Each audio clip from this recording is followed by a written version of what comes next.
Today is the 12th of November 2015, and we are continuing our reading daily of the Philpot Devotional, and I hope that this is a blessing as we read through. This is taken from Romans 8:32. He who did not spare his own son, but gave him up for us all, how will he not also along with him graciously give us all things? I have thought sometimes of the sweet figure of Solomon as a type of Christ in his royal liberality to the Queen of Sheba. We read of him that he gave unto the Queen of Sheba all her desire, whatever she asked, beside that which Solomon gave her of his royal bounty. So our royal benefactor gives us more to the sons of men than it is in his heart to ask for. And what he gives freely out of his royal bounty, as freely as the raindrops from the sky, as freely as the sun casts forth its glorious beams and ripens the fruit of the fields, as freely as the wind courses over the earth, as freely as the dewdrops upon the morning grass. So free are the gifts of God to his church and people.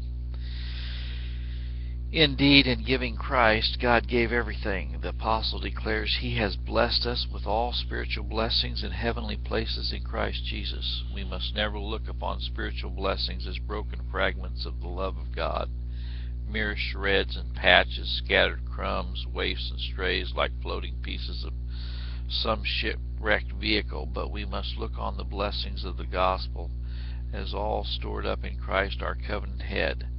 Whatever is given out of Christ, in whom it has pleased the Father that all fullness should dwell, and it is by virtue of union to him and out of his fullness that all these blessings are received.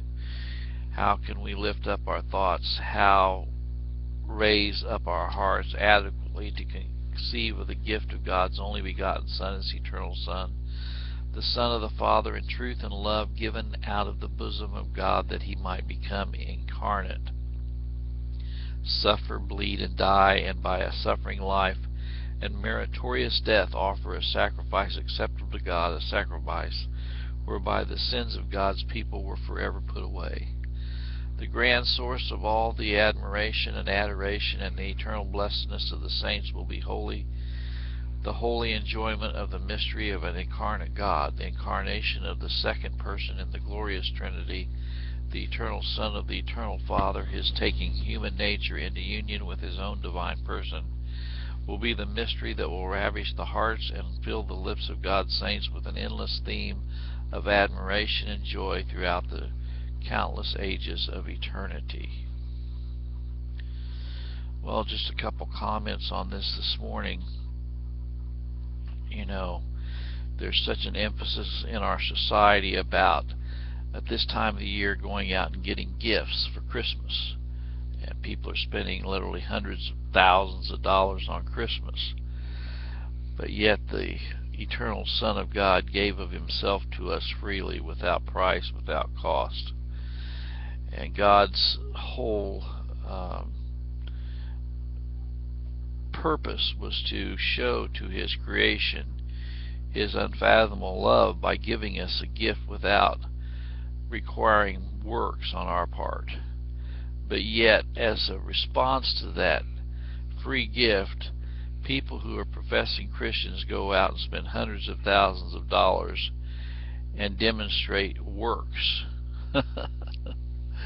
Well, I'm glad that we don't have to demonstrate works to God to merit the unfathomable riches of his grace. May God bless you this great morning.